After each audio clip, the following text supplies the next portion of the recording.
The camera flashes were blinding, reporters shouted questions, but Michael Adebayo in his graduation toga saw only one person in the crowd, Mang Jun, the university janitor. Michael walked past the stage, past his cheering friends and knelt before the old man, taking Mang Jun's worn hands in his own. Tears streamed down Michael's face, a mix of joy and overwhelming gratitude. The next day's headline was simple: Nigerian honor student kneels for Filipino janitor. That photo told a story bigger than one graduation. It was about dignity, kindness, and a new educational hub. For years, African scholars looked west for opportunity, but now, students like Michael are looking east, to the Philippines. Here they find world-class education without the crushing price tag or cold, impersonal environment. Instead, they find belonging. Michael's kneel wasn't just a thank you to one man, it was a thank you to a nation that had given him more than an education. It had given him a home. The image became a beacon for families across Africa, signaling a new path. Success, it showed, isn't just about a famous degree, it's about community. Michael's gesture was confusing to some, but to African students it made perfect sense. Mang Jun represented the small, human gestures that defined their experience. A plate of pandesal, a caring question, a sense of family. This wasn't just about learning, it was about being seen and cared for. The Philippines had changed Michael's life and inspired a new generation to follow. In that moment, a quiet revolution in global education was captured for the world to see. Michael's journey began with closed doors. Brilliant, ambitious, but from a modest family in Lagos, he dreamed of studying abroad. He applied to universities in the US and UK, but the costs were impossible, the scholarships out of reach. The world seemed to say, your dreams are too big. Then, one night, he stumbled on a Kenyan student's post about Davao, Philippines, praising the education, affordability, and kindness. Skeptical, Michael researched.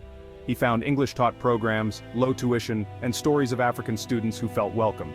Here, professors knew your name. Classmates invited you home for fiestas. It was a stark contrast to the isolation friends described in the West. While others packed for Dublin or Texas, Michael chose the tropics. His family was worried. "Are you sure, my son?" his mother asked. "I have a good feeling about this, Mama," he replied, masking his nerves with hope. He wasn't settling for less. He was choosing a place to thrive, not just survive. Davao was a gamble, but it was a gamble on hope. He wanted more than a degree, he wanted a community. The Philippines offered a different kind of future. Michael took the road less traveled, and it made all the difference. Sometimes the best opportunities are found where no one else is looking. Landing in Davao was a joyful assault on the senses. Humid air, sweet fruit, salty sea, and the roar of colorful jeepneys. Michael was mesmerized by the chaos and vibrancy, feeling both overwhelmed and exhilarated. The language was a challenge, but nearly everyone spoke English with a smile. He learned his first Tagalog from street vendors. Salamat po, makano po? Strangers greeted him on the street, chipping away at his loneliness. He missed jollof rice and egusi soup, but a local Lola taught him to cook fish with ginger and soy. Filipino food was sweet, the pace of life slower. Filipino time, he called it. Meetings started late, but always began with genuine questions about family. At first it frustrated Michael, but he soon understood, here, relationships mattered more than the clock. The culture valued the human element above all else. He was a stranger, but never an outsider.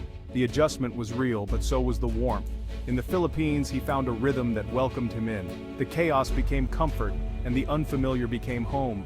Michael's education had truly begun outside the classroom. Michael's first breakthrough came in the university cafeteria, where a group of Filipino students invited him to join their table. That simple act shattered his isolation. In class, a debate on human dignity gave Michael the courage to share the African concept of Ubuntu. I am because we are. His professor, Dr. Santos, paused the class. This is what education is about, learning from each other. The third turning point was a volunteer mission after a typhoon. Michael packed goods, rebuilt homes, and saw the Bayanihan spirit, Filipino communal unity, in action. He wasn't just studying community, he was living it. These moments built his new identity.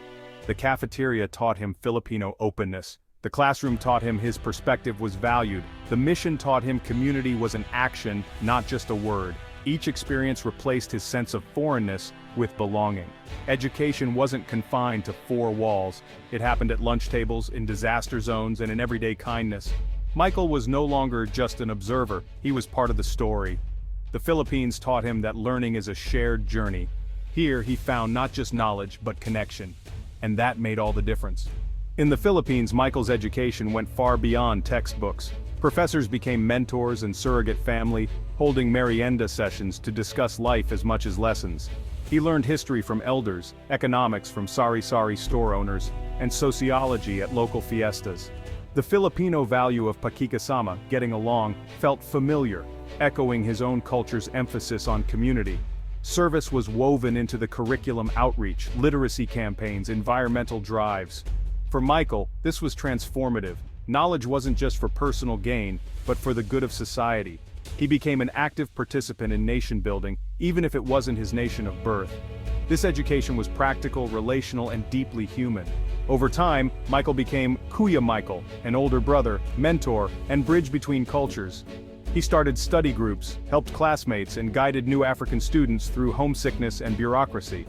Potluck dinners mixed jollof rice with adobo, creating a vibrant fusion of cultures. He learned Bisaya, developed a taste for durian, and laughed at local jokes. Michael was no longer just a Nigerian in the Philippines, he was shaped by both worlds. His confidence grew. The shy newcomer became a leader and community builder. The challenges he faced forged resilience and empathy. The Philippines gave him more than a degree, it gave him a deeper understanding of himself. He became a living bridge between continents, and finding belonging, he helped others find it too. Michael was surprised by how much the Philippines reminded him of Nigeria, not in landscape but in spirit. Both cultures faced adversity with humor, built strong communities, and valued family above all. After typhoons, Filipinos rebuilt together, just as his community in Lagos did after hardship. Family meant an extended network, not just the nuclear unit. At Filipino gatherings, he was welcomed as one of their own. The cultural resonance made integration easy. The gap felt like a bridgeable stream, not a chasm. Respect for elders, expressive communication, and hospitality were all familiar. In the ways that mattered most, the Philippines felt like home. For his thesis, Michael focused on relational education, the idea that belonging is key to academic success, especially for students from collectivist cultures. He interviewed African students across the Philippines, gathering stories of kindness and community. He contrasted these with friends' experiences in the West, often marked by loneliness and isolation. His research argued that Philippine universities' culture of hospitality was a unique educational asset.